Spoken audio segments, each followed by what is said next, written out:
merci pour la présence. Cette année, c'est une année de gloire. Que la gloire de Dieu se localise au nom de Jésus. Amen. Amen. Prenons nos places.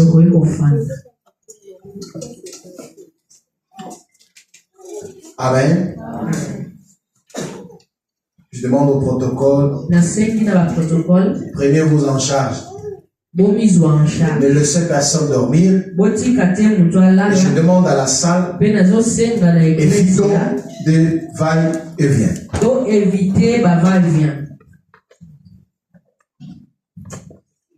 C'est notre premier culte de dimanche de l'année 2026. Nous avons de continuer ma prédication. Avant de continuer, je veux rassurer à un enfant de Dieu que cette année 2026, si nous avons eu des années, mais cette fois-ci, nous avons l'année que Dieu nous a donnée. Bien aimé, cette année, c'est une année de beaucoup de réalisations. Vraiment, la gloire de Dieu va se manifester dans tous les domaines. Écoutez bien aimé, si tu as eu avant des problèmes de maux de tête, prends les Doliprane, je te conseille. Mais ramène à Dieu des problèmes de maladies que les médecins ont déclaré incurables. De maladies chroniques. Ce sont ces maladies que Dieu veut guérir dans cette année 2026. Le problème, le gros problème là, c'est ça que Dieu a à la maison. Sinon, tu cherches le pasteur, il va te donner le conseil. Tu cherches de l'assistance sociale, mais ramène à Dieu le problème que les assistants sociaux ont dit désolé madame, désolé messieurs. C'est ça ce que Dieu a besoin de résoudre. Il est un Dieu qui résout le problème le plus difficile. Amen. Mon thème d'aujourd'hui, Jésus-Christ, le bon berger. Jésus-Christ, le bon berger. Je vais être bilingue parce que j'ai confiance à l'interprète. Elle est aussi bilingue. Sens-toi à l'aise. Prends ta Bible.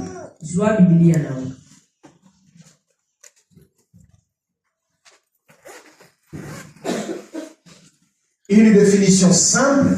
Le bon berger, c'est la personne qui garde les brebis. Ça, c'est la définition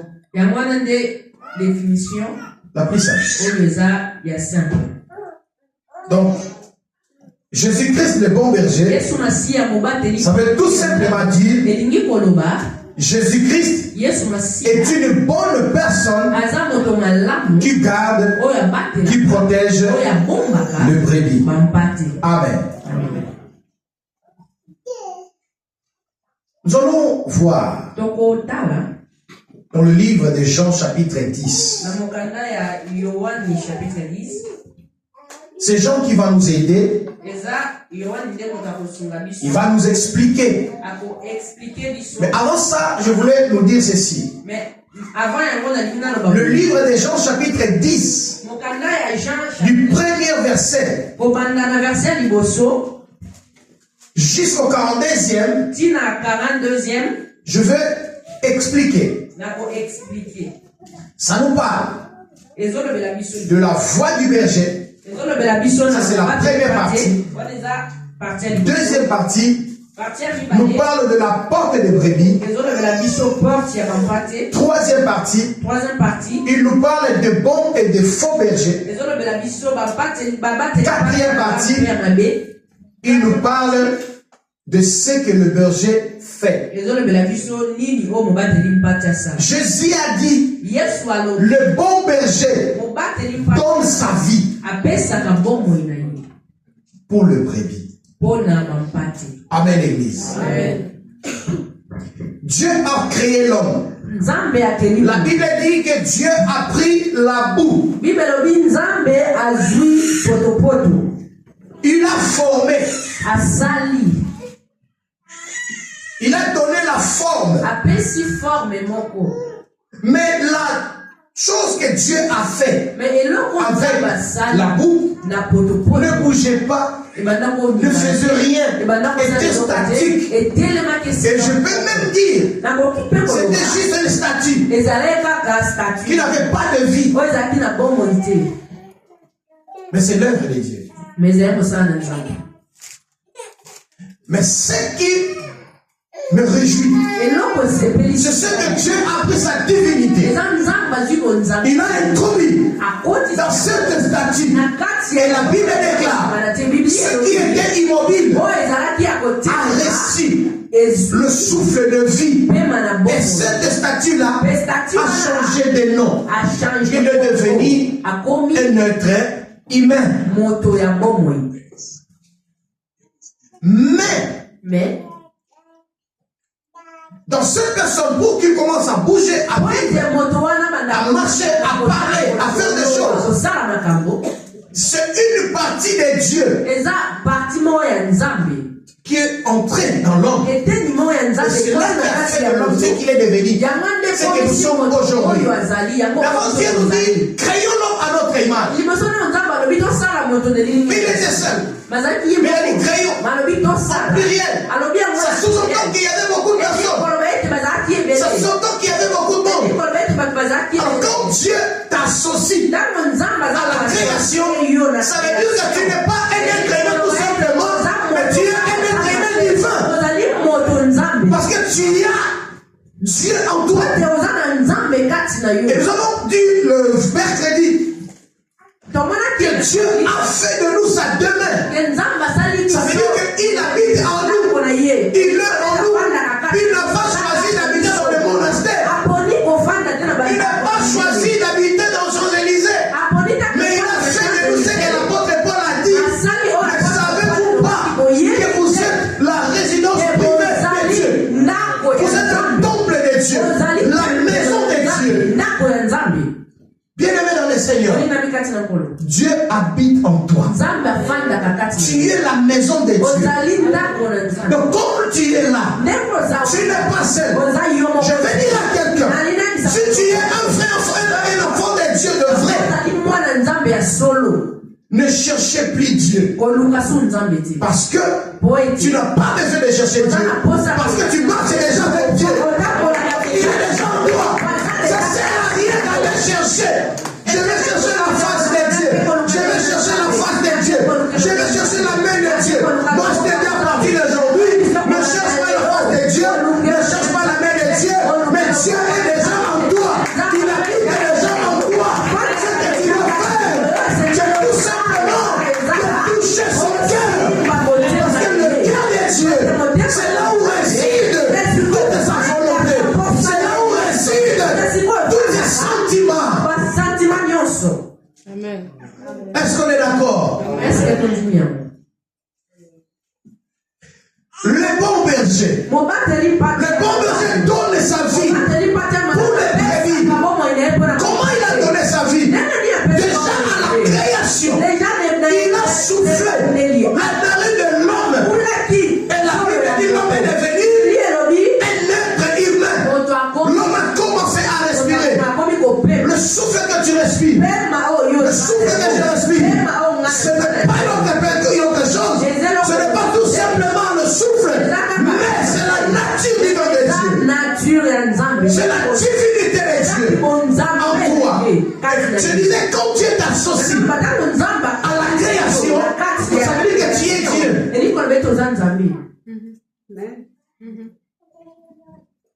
Je vais te montrer que tu es Dieu. Dieu créa l'homme à son image et ressemblance. Toi aussi tu as créé ton enfant à ton image et ressemblance. Le sang qui coule dans tes veines, c'est le même sang qui coule dans le veine de ton enfant et ton fils. Ce n'est pas que tu as créé, n'est-ce pas que la puissance de Dieu, la puissance de la création que Dieu a investi en toi, c'est ça qui produit ce que tu fais là.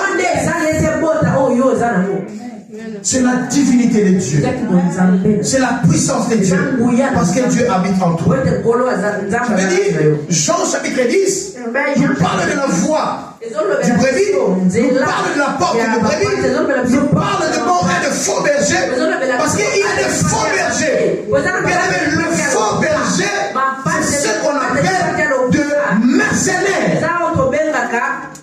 de mercenaires.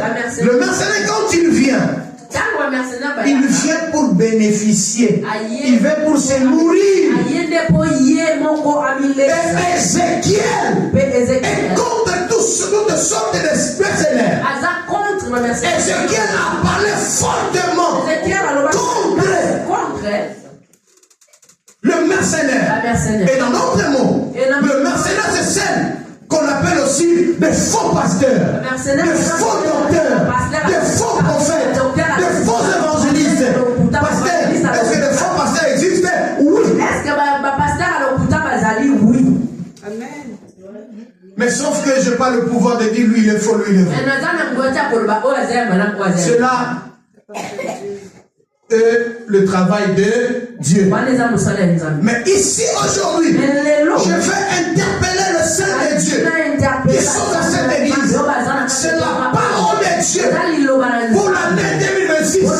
Si nous voulons voir la gloire de Dieu, si nous voulons expérimenter cette gloire, parce que Dieu a disposé cette gloire pour toutes les fidèles de cette communauté, pour tous les fidèles de cette maison.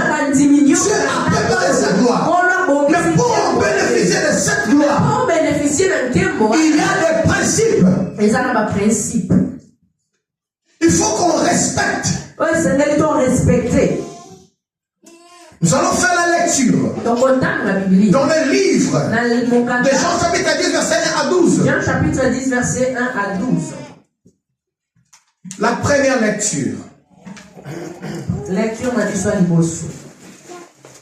Jean chapitre 10 verset 1 à 12. Je lis au nom du Seigneur. Amen. En vérité, je vous le dis, celui qui n'entre pas par la porte dans la bergerie, mais qui y monte par ailleurs, est un voleur et un brigand. Mais celui qui entre par la porte est le berger des brebis. Le portier lui ouvre et les brebis entendent sa voix. Il appelle par leur nom les brebis qui lui appartiennent et il le conduit dehors. Lorsqu'il a fait sortir toutes ses propres brebis, il marche devant elles et les brebis le suivent parce qu'elles connaissent sa voix.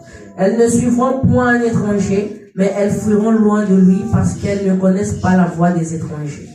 Jésus leur dit cette parabole, mais ils ne comprirent pas de quoi il leur parlait.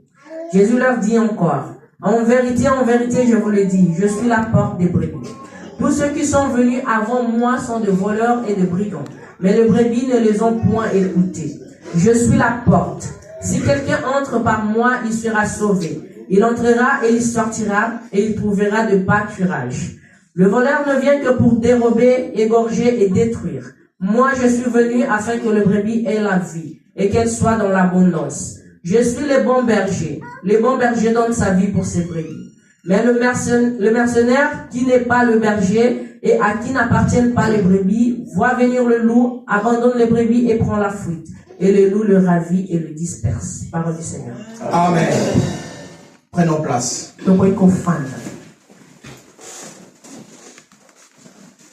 La Bible dit que les bons bergers, première des choses, qui n'entrent par la porte, par la voie officielle, par la voie reconnue. Il est établi en respectant des normes et des critères, des conditions. Un bon berger ne s'autoproclame pas.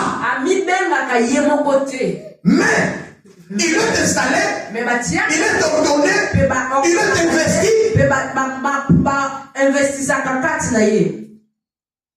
Si un berger s'autoproclame, un son d'alarme, ce n'est pas un berger, mais c'est qui? C'est mercenaire. Attention avec la mercenariat. Ils sont nombreux. Ils portent des vestes. Ils portent des cols pastorales. Ils portent toutes les choses. Ils utilisent de l'huile.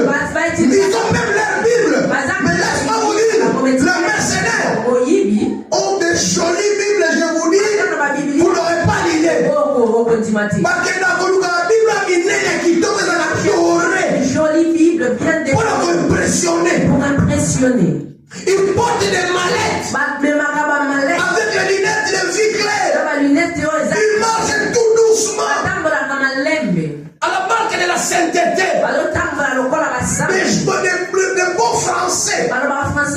Ils ignorent les français là. Donc on vous dit que non, il a le dictionnaire en lui. Il vient avec des thèmes. C'est pour l'impressionner. Bien aimé, n'ayez pas peur de français. N'ayez pas peur de l'anglais. Mais au moins n'ayez peur de l'onction de Dieu. Qui est dans cette personne? S'il n'a pas Dieu, s'il n'a pas l'onction de Dieu, n'ayez pas peur. Le mercenaire n'entre pas par la porte. Il le viole. Ils entrent par de fenêtres. S'ils entrent par la porte, il ne va pas utiliser le voie conventionnel pour ouvrir une porte. Mais ils vont faire quoi? Ils vont casser, ils vont violenter la porte et ils vont entrer. Mais un pasteur, la première des choses, il a la collaboration avec le portier. Il vient, il entre par la porte, mais si la porte est fermée, il va collaborer avec le portier. Cela sous-entend, c'est-à-dire qu'il se soumet aux conditions prescrites par Dieu. C'est ça, bien dans le Seigneur. Pour être berger, il faut se soumettre au prescrit de Dieu. Il faut être établi. Tu ne peux pas s'auto-proclamer. Tu ne peux pas se forcer. Je conseille l'église de Dieu, les enfants de Dieu. Il faut suivre toutes les étapes. Ne brûler aucune étape pour se donner dans le ministère. Il faut être d'abord disciple avant d'être maître. Si tu n'as jamais été disciple, tu ne seras pas un bon maître. Si tu n'as pas été brebis, tu ne seras pas pasteur. Si tu n'as pas été dirigé, tu ne vas pas arriver à diriger.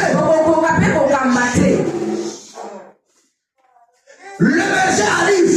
Il entre par la porte. Il collabore avec le portier. La porte est ouverte. Il entre avec tout le respect. En respectant les principes. En respectant les règles. En respectant les orientations. C'est ça un bon berger. Deuxième chose. Le portier lui ouvre la porte. C'est-à-dire, ses droits sont reconnus. La première chose que j'ai dit, le pasteur entre par la porte. Ou je peux dire entre par le portail. Après avoir entré par le portail, il se dirige vers la porte. Et le portier lui ouvre la porte. C'est pour cela que j'ai dit, qu'il se soumet aux conditions prescrites par Dieu pour être berger. Deuxième, le portier ouvre la porte. Ça veut dire, ses droits sont reconnus. Il est berger. Pour un berger, on n'est pas berger si on n'a pas de brebis. Alors si tu es reconnu, tes droits sont reconnus, tu auras des brebis. Le porteur ouvre la porte et il va te diriger là où se trouvent les brebis. Parce que tu es reconnu. Mais si tu es mercenaire, tu vas combattre la vie na bango. Les gens prendront soin de la vie. Les gens vont cacher leur vie. Parce qu'ils ne te font pas. Parce qu'on a reconnu. Parce que tu n'es pas. Parce qu'on a établi. Parce que tu n'as pas. Parce qu'on respecte ma principe, ma norme. Parce que tu ne respectes pas. Tu n'as pas respecté tu n'as pas respecté le règles de jeu.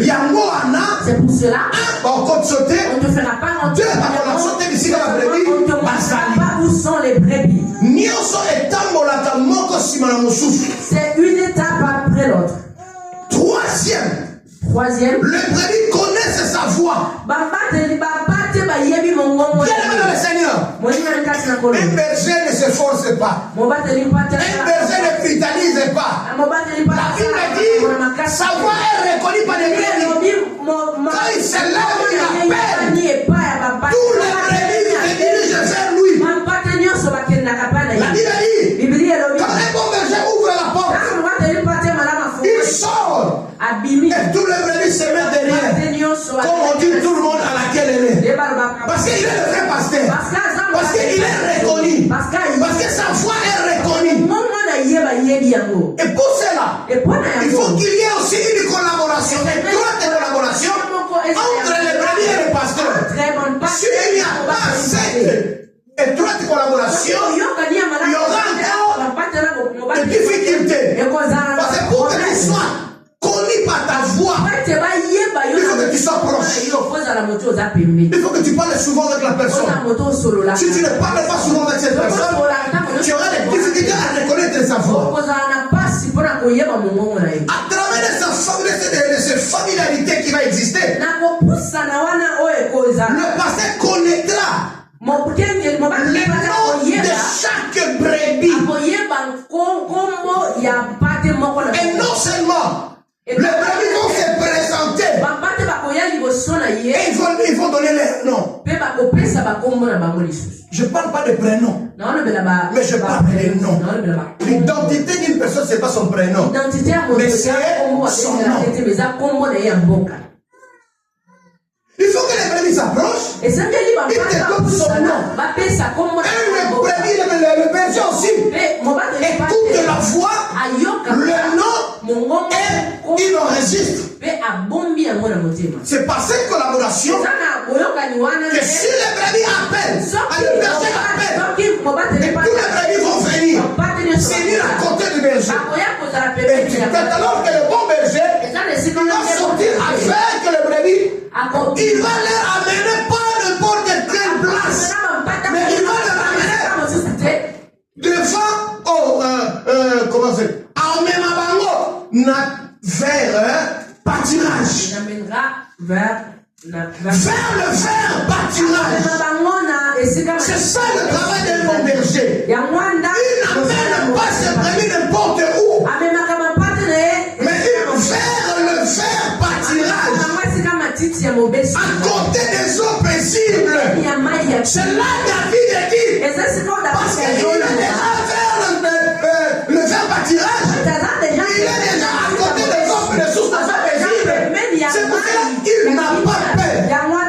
C'est ça qu'il dit. Même quand je marcherai dans la vallée de l'ombre de la mort, je ne crains aucun mal. Toi, tu es avec moi.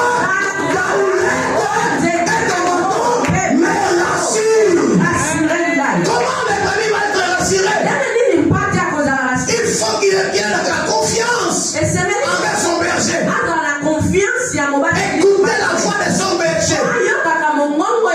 Confier à son berger. Et cette collaboration, cette confiance, cette approche donnera aux brebis la confiance. Et aussi, parce que le brebis écoute la voix de son berger. Et quand il se met devant, lui il sort, il vient suivre le pas de la direction du berger. Cela aussi donnera la force, donnera aussi la joie que le bon berger fasse bien son travail. Amen. Amen. Alléluia. Amen. Mais quand Jésus parle dans le livre de Jean, quand Jésus parle que le voleur ne vient que pour voler, égorger, nous interprétons souvent que le voleur c'est Satan. Nous avons tous interprété que le voleur c'est Satan. Je ne dis pas non, mais je mets une virgule. Je reviens. En Israël, le bergerie était encerclée, était construite, clôturée, entourée de pierres. Et le brebis était à l'intérieur. Il y avait une porte. Cette porte, c'est là où le pasteur, le berger, se tenait. Il restait devant cette porte. C'est rassuré que tous les brebis sont à l'intérieur. C'est rassuré qu'à l'intérieur, il n'y a pas de loup. Parce que dans la Bible, le loup représente la menace. Représente le combat.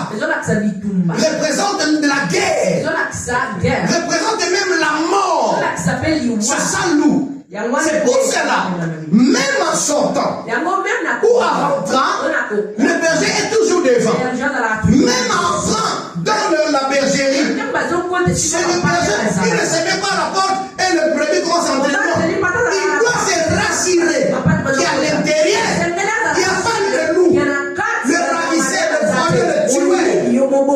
Après avoir constaté qu'il n'y a pas de loup à l'intérieur, il va sortir à la porte et le brebis, il va entrer. Lui, il sort. Il se met à la porte. Pourquoi il se met à la porte? Parce que pour contrôler que le loup n'entre pas, et non seulement le loup, même les voleurs n'entrent pas. Et comment les voleurs faisaient? Parce qu'à la porte, il y a le pasteur. Le pasteur, il donne à la porte même pendant la nuit. Il donne à la porte pour empêcher le voleur, pour empêcher les animaux sauvages de détruire ces brebis. Le ravisseur, le voleur, il vient de l'autre côté de la clôture. Il ne vient pas prendre directement le brebis. Non. Sinon, ils vont faire du bruit et le pasteur va se réveiller. Ils viennent avec quelque chose à manger. Parce qu'il y a quelque chose à manger, ils ne vont pas faire de bruit. Mais ils vont venir faire quoi? Manger. Et alors ils vont faire quoi? Ils vont le prendre et le sortir de l'autre côté. C'est comme ça qu'ils faisaient. Jésus parlait de ça. Il a pris cette image pour nous montrer qu'il est là pour ça, pour protéger. Il est là pour donner sa vie. Parce que pendant que les brebis dorment à l'intérieur, lui il est dehors, exposé de toutes les sortes des animaux sauvages. C'est pour cela que le voleur ne va pas venir entrer par la porte. Et après cette virgule, la même caractéristique d'un voleur, c'est le même avec le diable. Le diable aussi sait. Comme nous sommes enfants de Dieu, ce n'est pas facile de venir nous ravir la vie. Non, mais qu'est-ce qu'il va venir faire? Il va venir avec des paroles qui sont. Il va venir avec des miracles. Ce n'est pas des vrais miracles. Parce que dans le domaine des miracles, moi ça ne me dérange pas dans le domaine des miracles. Parce que nous avons des miracles ancestraux. Par exemple, les miracles ancestrales de mon pays. Si, par exemple, vous avez une fête ou un day, et vous constatez qu'il va pleuvoir, on va chercher une ou un jumeau. On va le ramener, on lui donne le balai, il commence à balayer et dire les choses, et la pluie ne va pas pleuvoir. C'est ça le miracle ancestral. Si par exemple t'as une diarrhée, qu'est-ce qu'ils font? Ils prennent le singa. Akangi singa. Akangi le moussaka mounena le col. Qui va lier un orteil. Le gros. Et l'équipe est et s'il peut, et qu'il il y aura plus d'arrêt. Miracle de miracle. Miracle. C'est un miracle. Si nous allons chez le féticheur, Pharaon, le féticheur, devant Aaron et Moïse, qu'est-ce qu'ils ont fait? Ce sont eux qui ont commencé en premier. Ils ont pris leur bateau, ils ont jeté par terre, et leurs bateaux se sont transformés en serpent. Ce n'était pas Moïse et Aaron qui ont lancé en premier. C'était d'abord le magicien de Pharaon qui ont commencé. C'est aussi les miracles. Malgré c'est le faux miracle. Parce que quand le vrai miracle s'est réalisé, qu'est-ce qui est arrivé? Et je souligne, ce n'était pas les bâtons de Moïse qui étaient lancés, mais c'était les bâtons d'Aaron. Quand le bâton d'Aaron est lancé, il a englouti tous les petits serpents, le petit serpent qui étaient là, ils ont englouti. Le vrai miracle, c'est le miracle que Dieu promet. Mais le grand miracle dans la Bible, c'est la conversion. C'est la conversion. Ce n'est pas la résurrection des morts. Ce n'est pas le paralytique marché. Non. C'est la conversion. C'est la repentance. C'est le changement de vie. C'est ça le plus grand miracle. Parce qu'après ce miracle, la personne a l'accès de l'unité de royaume de Dieu. C'est pour cela, moi-même quand je prie pour les gens, je n'ai pas besoin que les gens tombent. Mais si cela arrive, gloire à Dieu. Mais ce qui m'intéresse, que Dieu produit des miracles. Qu'un malade soit guéri, qu'un mort ressuscite, ou tout ce que nous allons besoin. C'est ça qui intéresse. Je reviens. Alors, dans le livre d'Ecclésiaste, Dieu prend Ézéchiel. Il a dit, toi, être humain, je te fais prophète. Prophétise contre les faux prophètes. Prophétise contre les faux bergers. Qu'est-ce que fait le faux berger? Le faux berger, le mercenaire, il ne vient que pour s'alimenter. Il travaille pour leur vente. Il vient pour des dîmes. Il vient pour les offrandes. Il vient pour les actions de grâce. Il vient pour. Et après ça, il ne donne pas sa vie pour eux, les brebis. Chers chrétiens de cette église, cette année 2026, si tu as des pasteurs en Afrique, si tu as des pasteurs où,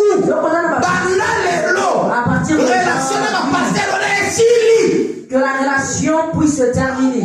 J'ai dit, si tu as des relations avec des pasteurs en Afrique, ne créez pas l'inimitié, mais concentre-toi avec des pasteurs que tu vois ici. Parce qu'à tout moment tu peux l'appeler et à tout moment il va intervenir. Vous savez les demain, il y a des fois aussi nous prions pour des personnes qui sont en Afrique. Mais je prie pour lui. Je m'arrête là. Je m'arrête là pourquoi? Parce que il a aussi son pasteur là-bas. Pour donner les offrandes, donner les dîmes, les actions de grâce là-bas. J'en ai pas besoin ici. Mais le faux pasteur, après avoir prié pour toi, Tinda offrande. Envoie l'action de grâce. Ce n'est pas éthique. Et ce n'est pas biblique. Gardez vos relations de père spirituel. Tu t'es converti en Afrique. C'est ton père spirituel. Tu es venu ici. Le pasteur que tu as trouvé, c'est lui ton berger. C'est lui qui a commencé à prendre le temps pour prier pour toi. Mais laisse-moi te dire, il y a beaucoup de pasteurs. Vous envoyez les dîmes, vous envoyez les offrandes. Ils prennent et mangent. Mais même pas l'Ibanamo ou Banza. Et deux fois, il ne prie même pas. Ensemble la même tête. Il ne priera même pas.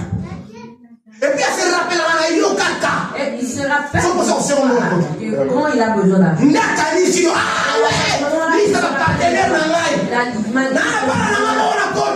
Mes enfants en Europe. Tu es enfant quand tu envoies les dîmes et les offrandes. Mais si tu n'envoies pas, tu n'es pas enfant. Ézéchiel dit ceci. aux faux bergers. Vous prenez du lait qui produit faux brebis. Mais vous ne prenez pas soin de lui. Et Dieu a déclaré, il va vous retirer, il va vous radier de la liste de ses prophètes. Parce que vous ne prenez pas soin de ces brebis. Donc Dieu parle. Et vous ne formez pas aux brebis. Vous gardez le message. Vous ne donnez pas à l'église. Vous les gardez pour vous. Et qu'est-ce qui arrive? Parce qu'ils n'ont pas écouté la voix de Dieu. Ils vont se perdre. Ils vont sortir de la bergerie. Quand ils vont sortir de la bergerie, là ils vont se rencontrer avec des loups ravisseurs. Ils vont les détruire. Mais si au moins le prophète avait prévenu à l'église, avait prévenu au brebis de la Seigneur, le brebis allait se maintenir dans la bergerie. Mais parce que vous n'intéressez pas à des brebis, vous vous intéressez à vous-même. Pour manger, pour boire. La Bible dit, vous mangez les chèvres, vous prenez les bêtes pour vous couvrir. Mais vous ne prenez pas soin d'eux. Moi l'Éternel, je vais vous radier. Je vais prendre le soin de mes brebis. Vous ne guérissez pas ceux qui sont malades. Vous ne protégez pas ceux qui ont des pattes cassées. Je viendrai moi-même, Dieu, pour protéger mes brebis, pour défendre mes brebis qui sont en danger. Bien-aimés dans le Seigneur, collaborez avec vos pasteurs. Je dis l'église, collaborez avec vos pères, collaborez avec le dirigeant que Dieu vous a donné comme père spirituel. Donnez-le de confiance. Parlez en eux tout ce qui vous dérange. Ne gardez pas la vérité à vos pasteurs. Comment il saura que tu as des soucis si le Seigneur ne le révèle? Et la deuxième chose, c'est qu'il parle au brebis. Vous écoutez la voix de Dieu et vous ne changez pas. Si la mort vous arrive, j'épargnerai mon prophète, j'épargnerai mon serviteur. Et votre péché, votre sang sera compté sur votre propre tête. Pour cela, bien-aimés, ils sont nous. Amen. Pour cela, Église, aimons-nous. Pour cela, Église, restons tous ensemble.